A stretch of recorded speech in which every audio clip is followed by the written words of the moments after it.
so I'm catching up a little bit, 200 miles at a time. But in this book, there are a lot of actual characters who show up. Damon Runyon, who later wrote Guys and Dolls, lied about his age, was just this kid newspaper reporter from Pueblo, Colorado, joined the Colorado Volunteers, got booted out for being underage and too small, and then snuck on the train and got over there with the Minnesota Volunteers.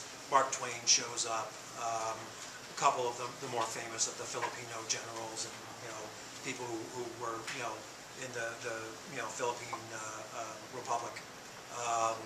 And then Teddy Roosevelt, I couldn't quite get him in there. He's alluded to a lot, but he was such a caricature even in his day that I just couldn't make him seem real when I tried. So he actually shows up as, there's a vaudevillian named Tithador the Great in it. And he starts out the book very low on the bill because nobody knows who Teddy Roosevelt is. And you keep running into him again and he's moving up the bill and growing a real mustache instead of a spirit gum one.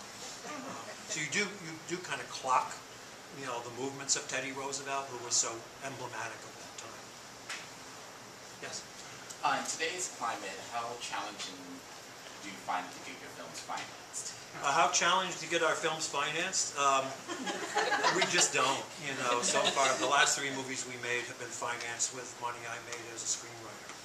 And that's pretty challenging because I don't get paid as much as I used to. So basically, it just doesn't happen, and we haven't really gotten a distributor to take one of our movies for the last 3. So we're also having to figure out ways to distribute them or pay for the distribution ourselves. That's you can't even call it a business anymore. That's a ecosystem that's really been shrinking pretty rapidly. There's still, independent films that get made and get shown on mainstream films. It's very, very small. The difference when we started in, making movies in 1978 and our first, came out in 1980, independent movies would be maybe 12 to 15 a year, and there might be 6 companies that distributed them. The heads of those companies would look at anything with sprocket holes and compete sometimes for movies they didn't even like that much. Nowadays, there are not that many more companies that distribute those movies, but there are, Sundance got 2,000 feature films, and that's just new filmmakers. That's just first and second time filmmakers last year. So that's a lot of people trying to get through a very, very narrow doorway that's gotten even narrower.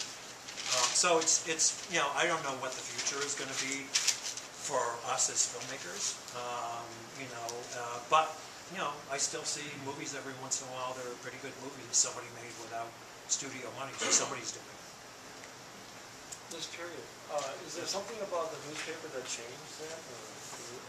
About the newspaper? Yeah, I mean, the newspaper industry or the Yeah, you know what's interesting about the newspaper industry as a role player in this book.